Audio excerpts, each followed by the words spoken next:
So good afternoon, everybody, and thanks to Buglife and Josh and Helen and the National Museums for organising this meeting. It's great to have meetings back again, and nice to see everybody here. So my talk actually may have been more logically before Adam, but never mind, that doesn't matter.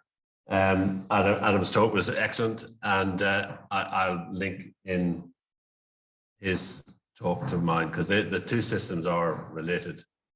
Yeah, so I'm going to be talking on Red List. I work for National Parks and Wildlife Service based in Dublin, but I live here in the north. And I work for what's now called our Science Advice and Research Directorate. So I'm the invertebrate ecologist in that section, and I am responsible for all Irish insects and invertebrates that live on the land and freshwater, except for freshwater pearl mussel, fortunately. Someone else, there's one person deals with that. So if anybody knows about the legislation to do with Irish insects, there's only one protected Irish insect, and even that's debatable whether it is actually strictly protected, but that's the marsh artillery. But we have about 12,000 other insects. So I try and do bits of work beyond that marsh artillery work. And this is one of the aspects I'm going to be talking about, the red list.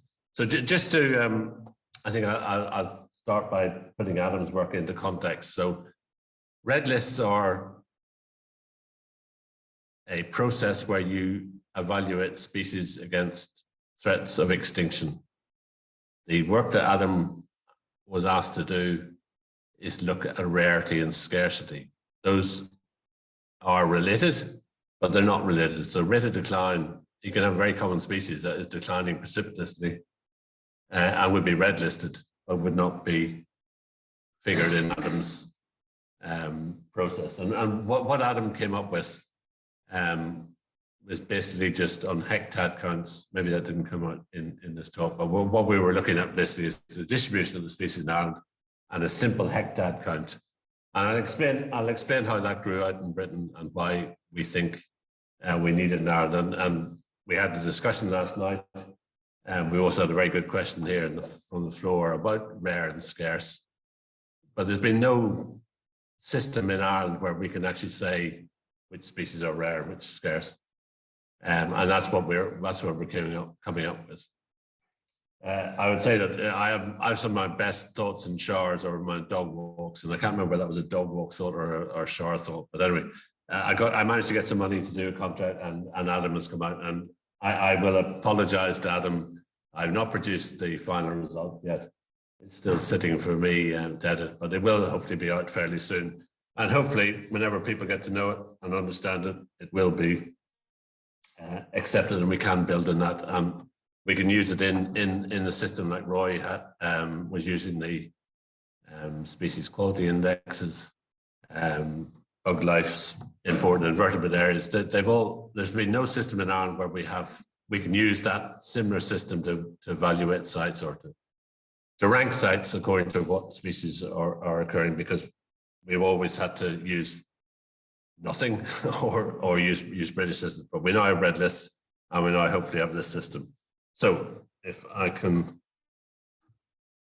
press on. So yeah. So what are red lists? I'm sure everybody knows the term. They used to be called red data books, but now they're called red lists. So they're a process which is controlled and overseen by the International Union of Conservation of Nature. It's an assessment of extinction risk of species. So you assess these species against a series of criteria, and you then come up with an assessment for each species. You assess your entire fauna, but the three categories that come out as a red list are at least three: critically endangered, and vulnerable. There are other categories that species can be fitted into depending on the threat against them. And red lists can be global or regional. So there is a global red list, which is the headline figure that if you go onto the IUCN website, you will see the global red list assessment. But they can also be done at a regional level, and increasingly are done at that. So country level, or as I show, other regions. So this graphic just shows you what you do, so if you look at the left-hand side, you bring in your species, you assess your species, you've got all your data, and you decide whether the species should be evaluated against the red list criteria. There may be reasons why you won't evaluate them, and one of the reasons for not evaluating a species is if it's not been established in your country or your region for 10 years. So a recent arrival in Ireland, for example, whenever the butterfly red list was done, the comma butterfly was not established in Ireland for 10 years. So it was not actually evaluated. You then split, you take out those species not evaluated. And then within the evaluated species, if you've got adequate data, you then can assess it against the criteria. If it's not adequate data, that becomes data deficient. Try and minimize data deficiency as much as possible. But there may be good reasons for data deficiency. A species may be, say, a split in the species, so you don't know which of the two entities is common if it is present in Ireland. Or, you know, there may be good reasons for that. But that data deficiency, that's what that means. And then for the other species, you've got the category of extinct. Extinct species are not a red listed species. They are a category, however, but it's not actually on the red list. And then you have the three categories of increasing risk from vulnerable, extinction risk from vulnerable to endangered, critically endangered. And then beyond that, you have these species near threatened and least concerned. And they are probably the species that Adam would be talking about, referring to in the rare, scarce, would be species that would be near threatened. May not always be the case, but they are the species that in the future you should really be maybe paying attention to in case they do become red listed. So the criteria then are the second column. So you've got five criteria of A, B, C, D, and E. A is population reduction, so that's based on actual counts of population as far as possible. B criteria are to do with restricted geographical range and decline. C, again, is a population figure where the decline, so you've actually got a figure for a population.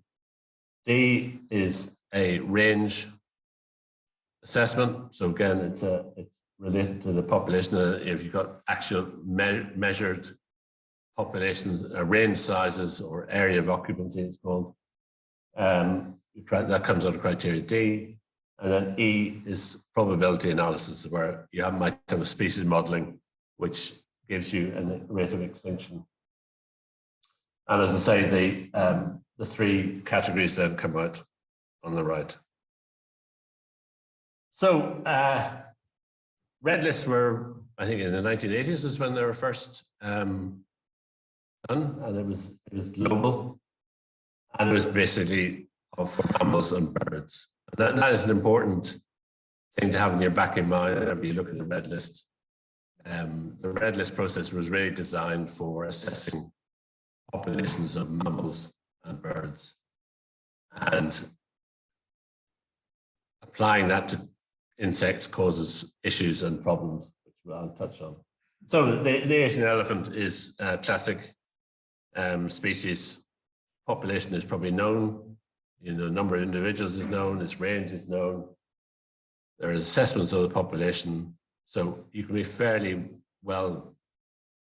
The data that supports that endangered assessment is there's a lot of data to support that. And that's what that species comes out with. As well as global red lists, then there are regional red lists. So within the European Union, there are a series of red lists that have been produced. So the European red list of butterflies, grasshoppers, crickets. They've actually done a lot of insect groups. They did saproxylic insects. So groups that are assessed may be taxonomic groups, and they generally tend to be, but they can also be ecological groups. So say saproxylic insects was red listed in the European regional level. And if the data exists, then there's no reason to do that. So these are just two screenshots from the European red list. So there's a number of threatened species of butterfly on the left. It shows that butterflies are mostly threatened in Eastern Europe and the mountainous areas of Central Europe. Interestingly, rather few threatened butterflies in the Mediterranean, where you might expect them to be more threatened species, but they're actually not very threatened. And then on the right, a nice contrast is the grasshoppers and crickets, where there's a very, you wouldn't think Europe would have a high degree of insect endemism, but it actually does, particularly in the Mediterranean regions, a lot of very restricted range endemic Orthoptera, grasshoppers and crickets. And notice that, Central Europe really doesn't have any threatened Orthoptera. And Ireland, of course, as Roy said, Ireland often is out in the edge. We do have one threatened butterfly, and that's the large heath, which is on the European red list. So Ireland red list, and this again, I'll come back to one of the reasons for doing the work that Alan described. So red lists in Britain and Ireland started to be produced again in 1988. And the first iteration of red lists very much put a much larger emphasis on rarity than it did on threat of extinction. It still was threat of extinction was what it was assessing. But there was the category of endangered was basically just rarity. You didn't actually have to have an assessment of rarity of extinction risk. And in Britain, when they started doing, they realized there were these species which were slightly above this rare category,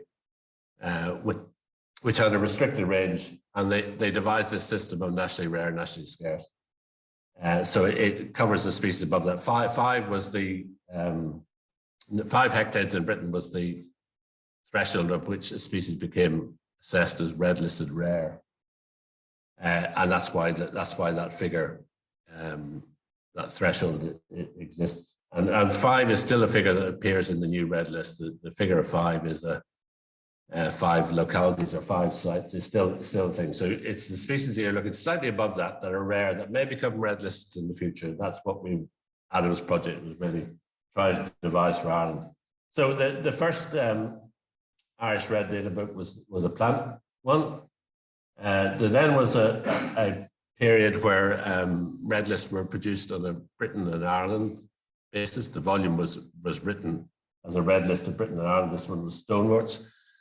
The 2 islands, however, were assessed separately. So the red list for Ireland was always separate from the red list for Britain. It just hadn't been in the one volume. There's only one volume of that ever produced. The next Irish red data books then was the vertebrates. So that included mammals, birds, amphibians, and fish. And that was in 1993. And then after that, there was nothing. The British system went on, and they did a system of reviews. So Britain and Ireland are 2 different islands. They're biogeographically different. Some people would say that suggests there's a border in the Irish Sea, but I wouldn't like to say that. And we always have assessed the populations on an island, all Ireland level, as opposed to UK and Ireland. So in 2006, Una Fitzpatrick and Thomas Murray, who were 2 PhD postdoctoral researchers, they did a red list of Irish bees. It was the first one that was done under the new IUCN criteria. The IUCN revised their criteria for red lists into the format that you see now. And so it put much more emphasis on assessing extinction risk. And the bees became the first group in Ireland that was done under these new criteria. And that was produced in 2006. And then when the National Biodiversity Data Centre set up, Eugenia Regan took over the red listing oversight, and we started to produce these new sets of red lists. So red list 1 is water beetles, and that's in this series that you see here, which are available from our website. So they're joint all Ireland productions. They are jointly done by the 2 data centres. and the two NPWS and NIEA. We tend to do them one about, so NPWS would lead on one, and then NIEA would lead on the next one. That's not quite how it works, but that's what we try to do. So on the left, you can see all the red lists that have been done under insects and invertebrates. So I haven't included plants and mammals and lichens and bryophytes. So you can see there's 13 have been produced now, up to date, and the number of species there is on the right-hand side. So 1,000 species of insect and invertebrates have been red listed so far in Ireland. What you need for a red list, Adam touched on this, but you need a comprehensive data set that is seen and verified by a national expert. You need Irish expertise. Now, some of the red lists are authored by people who live in Ireland, they visit Ireland regularly, but they have wide expertise. So Garth Foss, for example, led on the water beetles. He visits Ireland regularly. He is the verifier for the Irish data. And so he had Irish expertise, but generally you need to have an Irish expert because you're dealing with people who have to understand. Roy described the Saproxylic fauna very well. You need an expert like that who can understand the species, because the species they do need an awful lot of expert opinion to come to an assessment.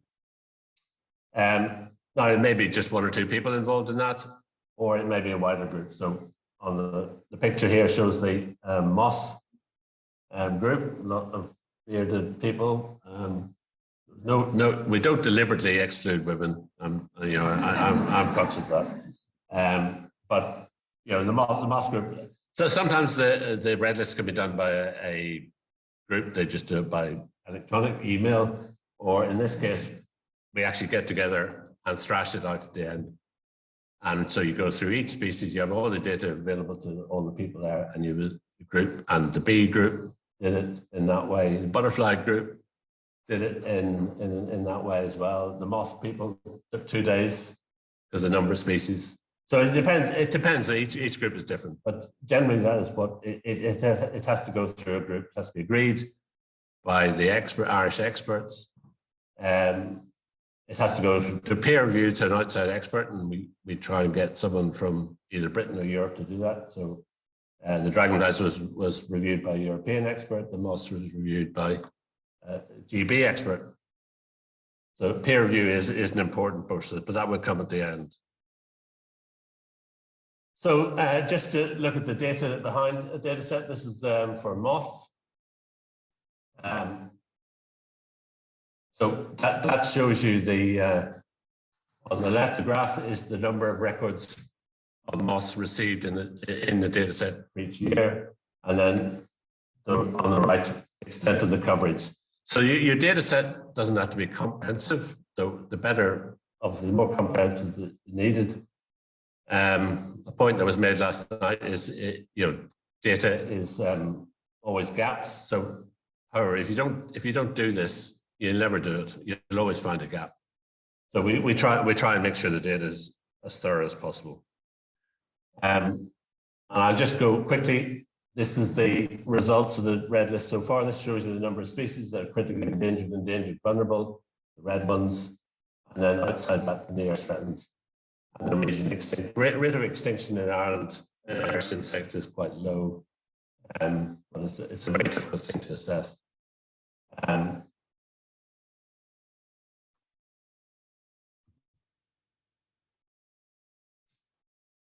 And the criteria under which these things are assessed. So we can really dismiss C and E because there's no data for Irish insects or invertebrates, essentially. Nobody can do population accounts apart from maybe freshwater pearl mussel. And there's certainly very little modeling. So those criteria are not used. So the main criteria are population reduction. So large yellow one, bumblebee very clearly has shown that. That was the criteria for it being red listed. Geographic range, limited and evidence of decline. That's small blue is an example of that. And under criteria, very small or restricted population range. The water beetle Oxybius nielseni, which occurs in very special lakes, and there's a very small number of those, and that is red listed for that reason. And where there are red list species occur, so this is rather incomplete. I haven't got it filed, but basically I plotted every hectad that the red list species occurs in, and overlaid them against, and you can see there's one or two areas which the redder the color, the more species. So the burn stands out there, and the burn is important for a whole variety of groups, not just butterflies and moths, but water beetles and other species. Killarney, the southwest, here's out. Interestingly, there's a concentration around Dublin, which isn't just a recording effort. I think there's genuinely a high biodiversity, a high number of red listed species there because the coastal habitats around Dublin, which have sadly been mostly lost. Dundrum Bay, Lough Neagh also shows that. So that's a bit of work that I need to do a bit more on, but there are some clear areas where red listed species are concentrated. So the future, we need to carry out more assessments, and ground beetles is still sitting with me. I know Roy, I will get it finished. Hopefully hoverflies will come out fairly soon. Spiders is fairly well advanced. Caddis is a group, as Al mentioned, Caddis is a group that could easily be red listed. Owen's going to be talking about wasps. Grasshoppers could be done fairly quickly. And then what we do with these red lists, and I know I'm running out of time, and I don't want to keep you away from the next talk, but we need to revise our existing red lists. Some of them are now over, the data in them is over 20 years. You know, it's hard to believe we're already in the 2020s. But the B list is certainly one that I think needs to be done. But one of the problems we have, and I don't want to thump on too much about this, but more data is needed on species. We do still lack data. Red list is supposed to be done every 10 years. We'll never get to that in Ireland, I think, or certainly not in my lifetime. And data deficiency is still a problem. People need to go out and record species lists. Something I mentioned last night. Species lists seem to have fallen off the radar. People don't seem to want to record lists anymore. They see one species and they seem to think that that's it, recording. But I grew up in a time where you basically had a card with you, so you had all the species you'd expect to see, and then you ticked them up. You ticked off the ones you'd seen, and you create a species list or a site. That seems to have just gone by the wayside for some reason. Anyway, I shall stop there and welcome any questions if we have time.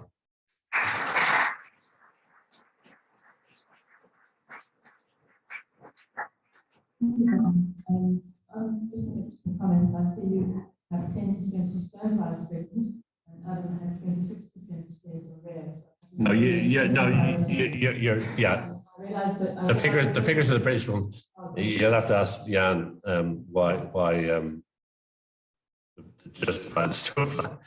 But the British those figures are the British figures, not Adam's side. I'm afraid I don't think we have time for further questions, but I think we can keep them for after the whole session. And next, I'd like to welcome Owen Beckett to give his presentation.